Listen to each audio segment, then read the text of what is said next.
End game movie देखने के बाद हर आयरन मैन फैन के मुंह पर एक डायलॉग ज़रूर है और वो है लव यू 3000। लेकिन मूवी देखने के बाद आपने कभी सोचा है कि ये 3000 क्या एक रैंडम नंबर था या इसके पीछे भी कोई लॉजिक है? तो आप लोगों को जानकर ये खुशी होगी कि इसके पीछे भी कोई लॉजिक मौजूद है और वो लॉजिक इस वीडियो में मैं आप लोगों को आज बताने जा रहा हूँ। अच्छा, इस लॉजिक को समझने से पहले आपको ये पता होना चाहिए कि मार्वल सिनेमैटिक यूनिवर्स कब स्टार्ट हुई और इसका जो फेज 3 है वो कब खत्म हो रहा है। तो मार्वल सिनेमैटिक यूनिवर्स का आगाज हुआ था 2008 में आयरन मैन से और 2008 में पहली दफा हमें Robert Downey junior Tony Stark के कैरेक्टर में नजर आए थे। खैर उसके बाद मूवीज का सिलसिला चलना शुरू हुआ, फिर इनक्रेडिबल हल्क आई, थॉर आई, कैप्टन अमेरिका आई, एवेंजर्स आई, ये सारी मूवीज चलती की। तो आपके पास फेज 1 एंड हुआ, फिर फेज 2 स्टार्ट हो गया, उसकी मूवी जो है वो बड़ी ज्यादा थी और अच्छी खासी थी, तो बाद में वो भी एंड हो गया। फिर फेज 3 का आगाज हुआ जो कि मेरे ख्याल से इन 10 साल की मेहनत का नतीजा था। लेकिन बहुत से लोग ये समझ रहे हैं कि जो एवेंजर्स एंड गेम है ये फेज 3 का एंड है,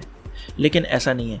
जो आपके पास स्पाइडरमैन फार फ्रॉम होम है ये फेज 3 का एंड है और इस मूवी के एंड पर हमें आइडिया होगा कि फेज 4 किस डायरेक्शन में जाएगा। खैर अगर आप इन सब मूवीज के रन टाइम को रखें एक साइड पे और उन सब को प्लस करें तो आपके पास जो नंबर बनता है वो ऑलमोस्ट 3000 बनता है। मैं ऑलमोस्ट इसलिए कह रहा हूँ क्योंकि जो स्पाइडरमैन फार फ्रॉम होम का जो टाइम पीरियड है वो कुछ लोग कह रहे हैं कि 129 मिनट से ज्यादा भी हो सकता है और कम भी हो सकता है, लेकिन फिर भी ये नंबर 3000 के बहुत ज्यादा करीब है। तो यानी कि फेज 3 के एंड पर हम टोटल 23 मूवीज देख चुके होंगे और उन 23 मूवीज को जब हम प्लस करेंगे उनके रन टाइम को तो आपके पास जो नंबर आएगा वो 3000 होगा, जिसको उन्होंने एक जो है ईस्टर एग के तौर पर यूज किया है एंड गेम में। तो ये मुझे एक इंटरेस्टिंग सी इन्फॉर्मेशन पता लगी थी, तो मैंने सोचा कि आप लोगों के साथ इसे शेयर करना जरूरी है। तो उम्मीद है आपको ये लॉजिक सुनकर मजा आया होगा और अगर आपको ये वीडियो पसंद आई है तो लाइक करें, कमेंट करें और सब्सक्राइब जरूर करें। तो खुश रहें, खुश रखें।